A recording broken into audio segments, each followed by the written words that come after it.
izi ni cheval. Cheval.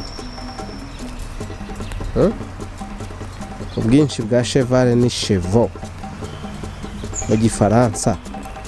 Noneho mu cyongereza ni horse. Ubwinshi ni horses. These are horses. Reba kano akanakana.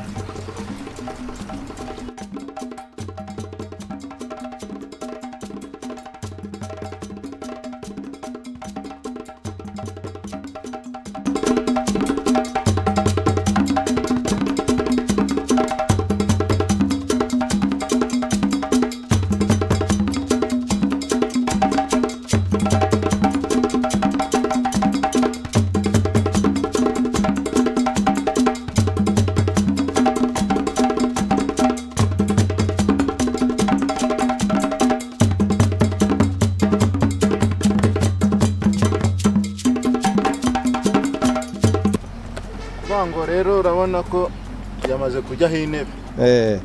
Iyi ntebe niyo umuntu yicaraho. Iyo ntebe niyo umuntu yicaraho. Hari ibindi bigozi mbona biri mu kanwa. Iyi mugozi wayo ni vora. Yuji nukuvuga ngo kuyihagarika. Kurira wishyira. Kugenda ukayorohereza. Ikatisha werekeza akaboko aho ushaka kujya. Nk'ubu iyo ukerekejeho iragenda noneho ukahita uyigarura ukayihagarika. Vitesi ziba mu maguru. Mu maguru. Ukojejeho hano. Irabimenya. None urabona amahano tugozi ufashe nitwo uyikoresha. Niyo ari no kuringaniza imbere nyine ni hano byose. Noneho ushobora kuyikatisha ariko itagiye. Nkubiri kundeba. Nkubigeze. Wabigenje gute kugira ngo ibirebe imbere? Kuhareba. Ariko urumva ukomeje iyo irazenguruka ikatira ahantu iri. Iyi ngiyi ikatira ahantu iri ntago ari ukuvuga ngo ni ibintu byahatari. Nayo ikatira ahantu iri. Ubona ko nta n'ikindi kintu gikatira ahantu gihagaze. Yego. Kandi ibikoze utigeze noneho uyihasinyare yo kugenda kakaguru. Hano ho nukubera ko ndayikatishije ubu nikoresheje mu maboko. Urumva ntabwo ivuye mu mwanya yari irimo. Ivuye mu mwanya yari irimo igomba gukata. Icyo nibaza ubu ngubu ibi bintu iyo ikiri ariko bisaba kwitoza cyane kugira ibimenye. Bisaba imyitozo. Kuko nk'izavukiye hano zoza ntazo zari zizi. Ntabyo ziba zizi yari inyana urumva ntago wayicaraho. Niba yari yakabona n'ikambari yitwira. Bisaba ngo ibanze kure igira imyaka 2 kuko buriya yonka imyaka 2 inyana y'ishoval. Buri urabona iriya ifite umwaka umwe n'igice. Ariko iracyo. Nkubiyije gukora iki bije kureva ko gahunda zifashe nyine zigomba kumenya ngo yagajana. Ubwo irashaka kuyereka ikiburi. Kuyisuhuza yumva. Vuga ati vaho ndi mu kazi. Ndagira ngo noneho gerageza ukore imyitozo ujye uyikoresha turebe niba ari ukugenda niba ari mbese wowe gerageza uyigendeho nkaho utitaye ko ndi hano. Tugiye guhera ku mukiriya uje. Umukiriya uje kuntu agenda. Kuko ntago yaza ngo ahite afatiraho nk'uko nanjye. Iyo amaze kwicaraho afata neza agashyiramo vitesi. Iyo agendeye muri vitesi nakongera guhindura mu maguru cyane.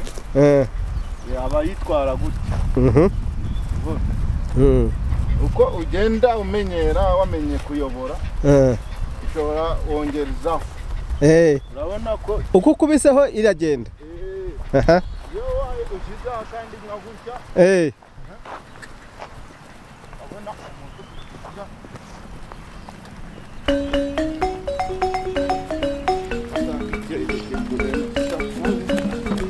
Wayagaye kutisi.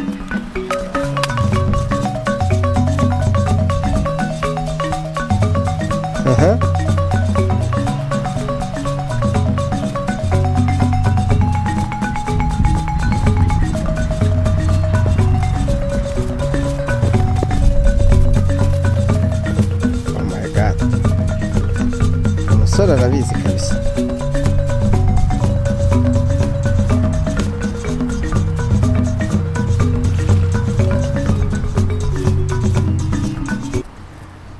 Bivuze ko ushobora no kwataka umuntu ukoresheje ifarasi. None nyikwerekeje yose urumva uzabura wongera. Arandi mabwiriza ushobora kuyiha se itari ukugenda. Ndi mabwiriza nayo guhagarara ahantu turi mumanutse. Buri urayibwiye hari kuri uyikozeho. Ubundi kugira ngo mu bishuti uyikora kayiganiriza ukayikora muri imisatsi yayo. Ubwo ibiri kubona ko ugamije neza. Ugamije neza nta kibazo. Kayikubita udushya. Ubu ngubu bihagaze hano usibye nko gukora hasi gutya ntabwo yahita igenda. Ishobora kurya mbese yambaye ibi bintu. Hano kubera ko iki cyuma ntabwo gikoze ku menyo. Igira amenyo y'imbere na hano mu bijigo. Ubirarisha imbere. Iki cyuma ubu ngubu ureba ntabwo gihura n'amenyo ni umubiri gusa. Ubu kujyaho rero nyereka waje uyiriho ntabwo nabonye ijyaho. Singiye ko ubwo birafasha umukiriya mushya kumenya icyo yakora. Igiye kuyijyaho ufata hano gutya ufata ku ntebe ubwo uhagaze ureba hano imbere ukandagiramo kishaka kugenda ukandagiramo ni hano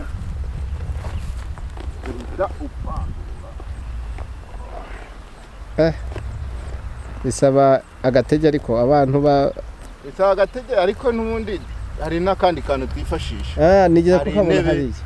Hari n'akari akazi twakoze. Ntabwo ari buri wese. Abi ni iby'abasore bafite imbaraga. Ni iby'abasore bafite ingufu. Ngewe nk'ubu ngubu nje nshobora kuzamukaho niriwe nanakozaho ikirenge. Ntereka ukuntu tuzurira twebwe. Ese ubwirwa n'iki kishobora kugutwara cyangwa ko yarushye cyangwa biterwa naho wayikoresheje. Cyane n'abantu ushobora kubona yakoreye yatwayeho. Ni wowe yiha gahunda kuko niyo urabona ufatisha imwe niba itwaye abantu 10 ushaka guhita uyireka tugafata indi. Naho ubundi ndiye nkanje dore kumutwurira gutya. Nta kibazo umugongo wayo ukomeye. Shanoreho umva ko abantu bigenje dore gahunda zigiye kubazana Rugende Park n'iki kintu kirimo. Ikintu cyo bita chevale ubwo ugatangira urugendo kwa kundi ukubise. Uracomekamo hano neza. Ukubitisha kamwe? Oya. Amaguru yose koza akadapu ujyana inyuma hano gutya. Ubwo se kujyana inyuma ukojejeho ikabita bitavyemeye. Nuko nari nyifashe fe. Ibivuga iti ngo ndi tayari ariko ako nk'ubu ngubu nureba. Iyo umaze kumenya kwitwara nta nubwo bisaba ngo urakoresha amasinyari. Utekereza ubu ibiri ukumva ibyo ndugutekereza. Ushaka gutekereza guhita haguruka bitewe n'ikintu ukora kandi gitse kayizo. Ndabona iri kumviriza. Ari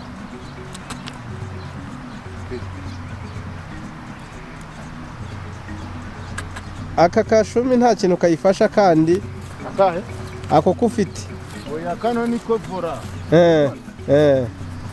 Uyikatisha kayihagarika.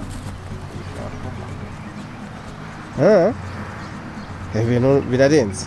Ongera ukora agaturu ndebe rero sasa. Gere hari imbere cyangwa nkate hano hano. Aho ushaka nushaka uzenguruka ikibuga nta kibazo genda.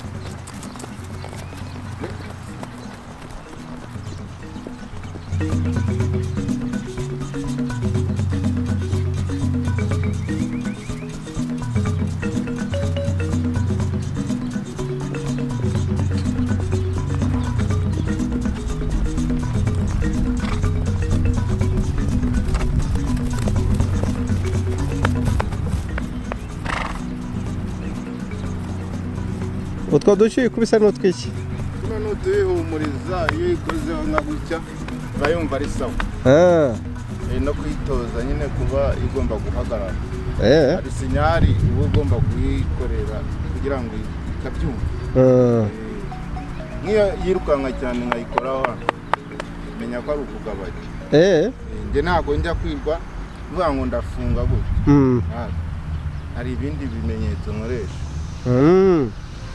kandi ibyo iyi yumva na ziriya zibizi zose zirabyumva ubwo nta mpanuka ishobora kubaho impanuka y'indogobe ni imeze ite nako y'ifarasi sorry tuyigira ari uko turi nko mu masiganwa kuko iyi ngiyi yandika nayo nk'uko wirukankana ku modoka kuko iyi ngiyi yitwa igenda nayo kilometero 100 mu isaha imwe urumva nkange iyo muye n'abantu bazi gutwara ntabwo twe tuba tugenda nk'umuntu uri kwiga nyine uje tugenda cyane umuntu wananiwe kuyihagarika bigenda bite tuvuge nk'umukiriya ni hano byose biri mu maboko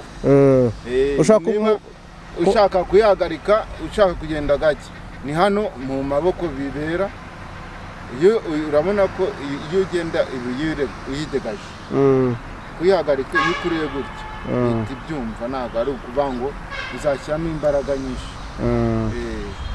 iyo ukuruye wiganishaho gutya ni fero